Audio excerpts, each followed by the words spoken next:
နေဘူးနေရပြီနာမရာချင်တဲ့သူပါတမိုးအောင်လာမင်းတယောက်ကလွယ်ပြီးမရှိတော့ကဘာတီမေ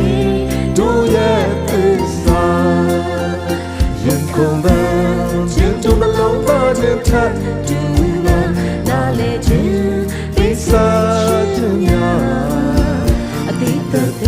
ဘာကြီးအောင်